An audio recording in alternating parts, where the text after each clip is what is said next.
La pregunta consciente que te puedes hacer es, ¿cuál es la acción que más amor me va a dar? ¿Cuál es la acción que demuestra un mayor efecto de autocuidado para mí? Y enseguida la respuesta la tienes clara. Sabemos que la autoconfianza se gana cumpliendo tus objetivos. Si no sueñas en grande por tu vida, ¿quién crees que lo va a hacer por ti?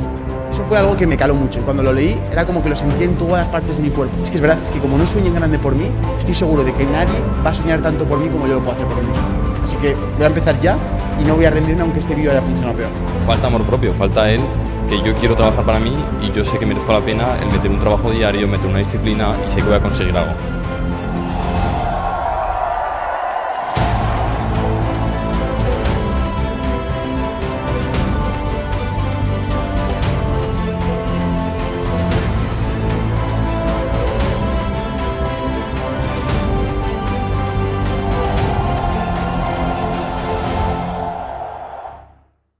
Marcos, me imagino que para hacer Vive Más habrás analizado las famosas zonas azules, donde viven tanto tiempo.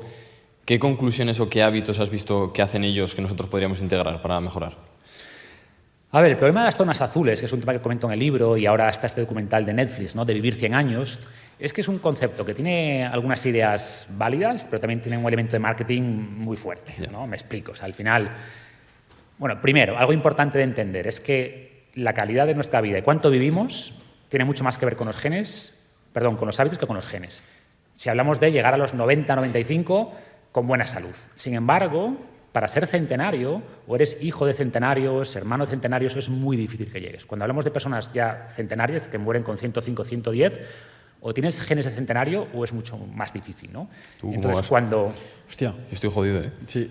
¿Sí? Entonces tienes que mirar tus padres, abuelos, etc.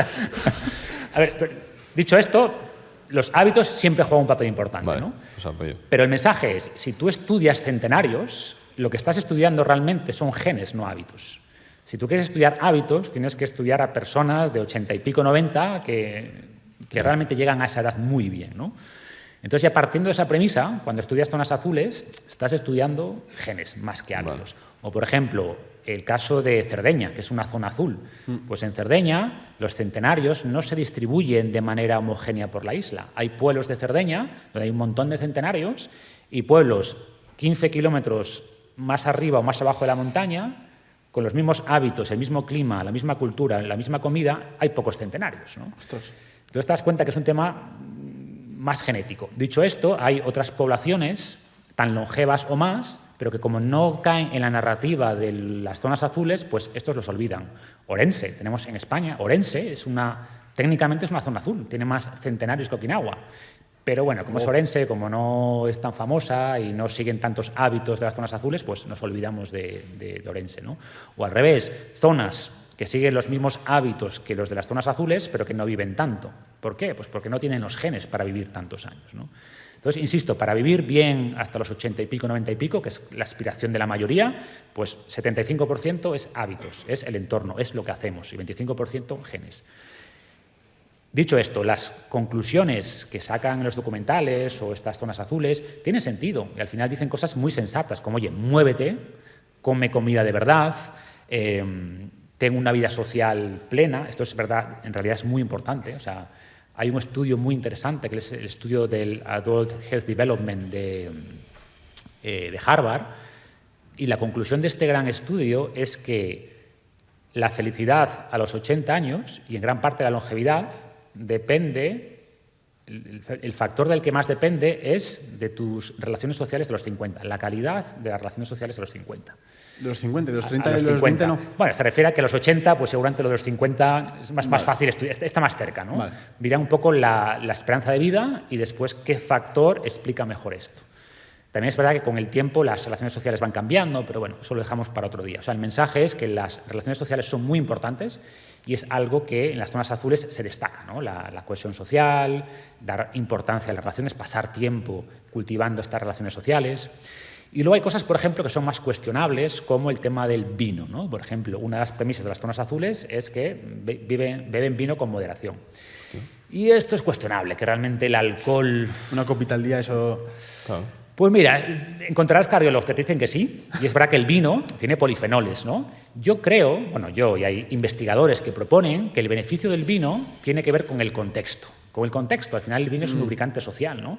Entonces, cuando tú estás en un entorno social y tomas esa copita de vino, pues quizás, y sobre todo en personas más introvertidas, eso hace que interactúe más, que se desinhiban un poquito más, ¿no? Que se conecten más con los demás, somos más cariñosos con una copita de vino.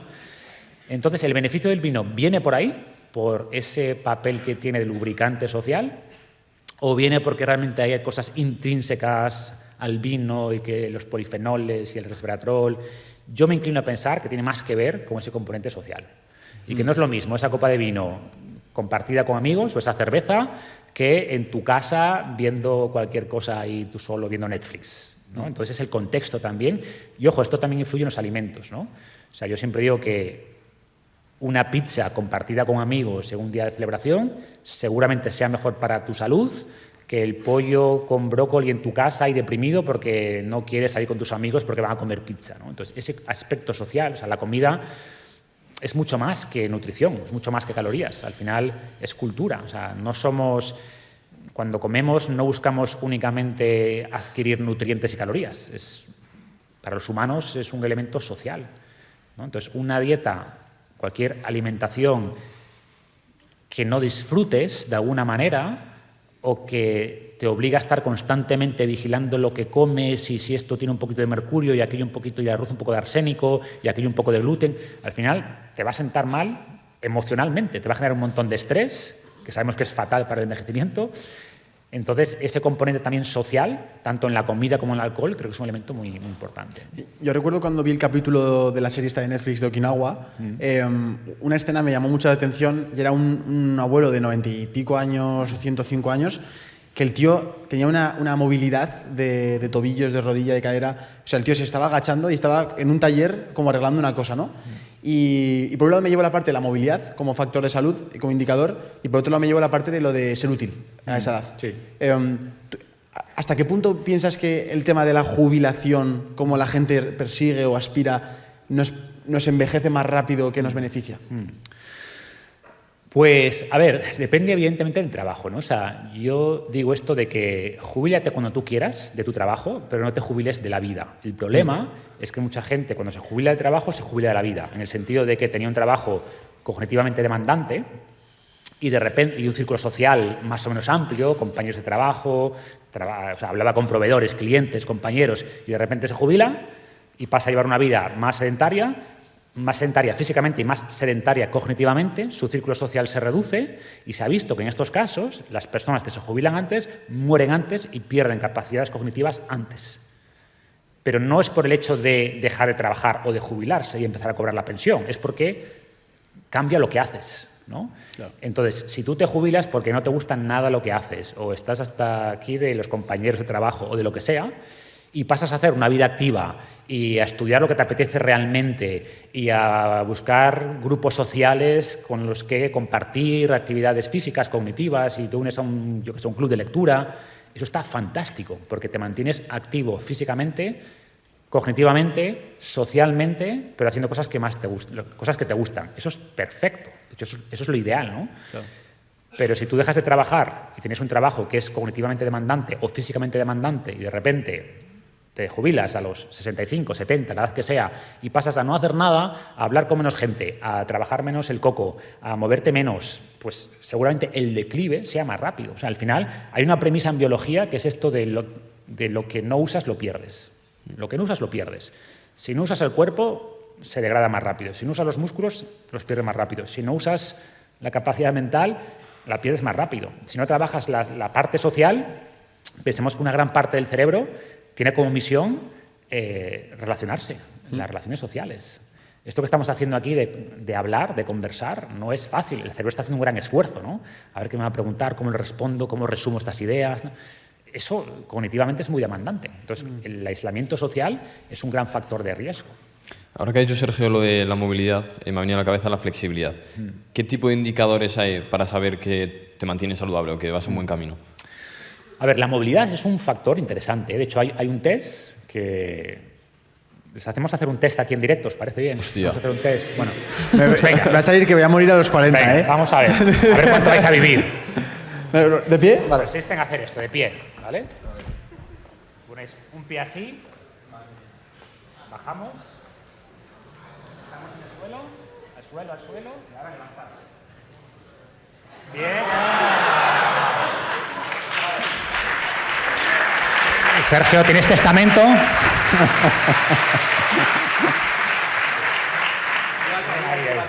¿Ves? Pero te ha echado una mano el componente social y al final te has levantado. El compañero que se me va, ¿eh? Graba muchos episodios para así tener recorrido. Joder. Vamos a grabar todos ahora. Mira, pues algo así es interesante porque es un test muy sencillo que hemos probado. Movilidad de tobillos, movilidad de cadera, movilidad de rodilla, fuerza, ¿no? Para levantarse. Entonces, evidentemente, es un indicador de muchos. No puedes sacar ninguna conclusión de un único indicador, ¿no? Ahora habría que hacerle un V2 Max, su fuerza, que seguro estará mejor en eso. Pero es un indicador que si haces un panel de pruebas, pues dices, las personas que puntúan mejor en esto viven más y van a tener mejor salud, ¿no? ¿Qué ocurre en el mundo occidental, sobre todo? Pues que pasamos el día aquí en sillas, ¿no? Tobillos a 90, rodillas a 90, caderas a 90. Si habéis viajado por Asia, veis a mucha gente esperando el autobús o en una plaza jugando cartas o comiendo en sentadilla profunda. Y por eso mantienen esa capacidad, porque la usan. Nosotros no la usamos y cuando la usamos la perdemos, ¿no? Entonces, eso es un indicador. Los que están mejor validados tienen que ver, como decía antes, con el V2 Max, es un indicador muy bueno de salud, de longevidad, y luego la fuerza. Cosas como la fuerza de agarre, que es un proxy o un indicador de la fuerza general del cuerpo, pues son también muy buenos indicadores de salud, ¿no? Y cada vez se están incluyendo más estos indicadores en las guías clínicas. Por desgracia, todavía cuando vas al médico es muy pasivo, ¿no? Te sacan sangre, te miran la presión arterial, pero tú no te esfuerzas nada. Yo hago la analogía con el coche. Cuando lleváis el coche al ITV, ¿qué hacen? Hacen dos cosas. Por un lado, esa visión más pasiva, cómo está el motor, hay un cable suelto por aquí, pero luego dices, hostia, acelera, frena, te ponen los amortiguadores, ¿no? Pues eso mismo tendrían que hacernos a nosotros. Para estimar nuestro estado de salud, tienen que estresarnos. O sea, una prueba de esfuerzo dice mucho más que simplemente una analítica de sangre, cómo está tu colesterol o tu glucosa. Una prueba de esfuerzo, de fuerza, pues implica, haz toda la fuerza que puedas. O hay un test, que no os lo voy a hacer, pero flexiones. Y se ha visto que las personas que hacen más flexiones, ¿no? Los que llegan, la menor mortalidad está en más de 40 flexiones. No sé cómo vais ahí. Seguidas, claro. Hostia. O sea, puedes descansar un poquito entre flexión y flexión. 40 flexiones que no 40 burpees, ¿no? Flexiones. Vale. ¿no? A ver, para aclarar. Podemos inventar aquí un nuevo test. El test tengo un plan de longevidad, pero esto también, la fuerza en general, tanto fuerza de agarre, que es muy sencilla de medir, con un dinamómetro que cuesta 15 euros, o flexiones, por ejemplo, ¿no? Y son pruebas validadas con la ciencia. Es decir, hacemos esta prueba a una serie de personas, a muchas personas, y luego hacemos seguimiento durante 10, 20 años y vamos viendo cómo se van muriendo. Pues vemos claramente que las que tienen mejor... es lo bueno de ser investigador. Vamos a ver cuántos se van muriendo aquí, ¿no? Podríamos hacer, hoy aquí, a 700 personas, os podríamos hacer estos tests y estoy convencido, si hacemos seguimiento 20, 30 años, los que peor salgáis aquí vais a morir más, ¿no? Sergio, ya sabes. Es así. Ya sabéis, hay que hacer caso. Es así. Y como digo, estas pruebas que nos estresan son mejores indicadores que el colesterol, que la presión arterial, que también, ¿no? No estoy diciendo que reemplacemos unas pruebas por otras, todas son válidas, pero ahora las guías clínicas tienen mucho más que ver, mucho más peso lo pasivo y lo activo no. Pasan como unos 15, 20 años entre que la ciencia nos demuestra algo hasta que eso se incorpora en la práctica clínica. Entonces, por suerte, esto cada vez se incorpora más, pero seguimos teniendo una visión muy pasiva del cuerpo, ¿no? Lo de V2 Max, ¿hay alguna forma de poder medirlo? Es que no tengo muy claro cómo se puede medir eso. A ver, la forma de medirlo es con una prueba de esfuerzo. De esto que vas a un sitio de una clínica deportiva, etcétera, te ponen una mascarita y te hacen correr en una cinta o pedalear en una bici, ¿no? Y van midiendo los gases, el V2 más, el máximo oxígeno que consumes, cuál es también la oxidación de grasa en función del ratio de consumo de oxígeno versus expulsión de CO2. Entonces, es una prueba que cuesta un dinero y que es incómodo hacerla. Por suerte, hay alternativas que no es medir, sino es aproximar. O sea, medir solo con una prueba de esfuerzo. Pero puedes aproximar, tener una estimación razonablemente buena, por ejemplo, con el famoso test de Cooper, que a muchos os sonará, ¿no? De los 12 minutos. ¿Quién ha hecho el test de Cooper alguna vez? Joder. Es duro, Pues el test de Cooper es una buena forma, es una buena aproximación, tiene un ratio, o sea, tiene una correlación 0,9 con tu V2 Max real. Y hay una tercera opción que es más sencilla, que son los smartwatches. Hay muchos smartwatches que te dan una estimación de V2 Max y cuando haces la prueba que te marcan con un pulsómetro de pecho, ese V2 Max es bastante aproximado. Si lo haces con muñeca únicamente, no es tan aproximado. Entonces, hay opciones para...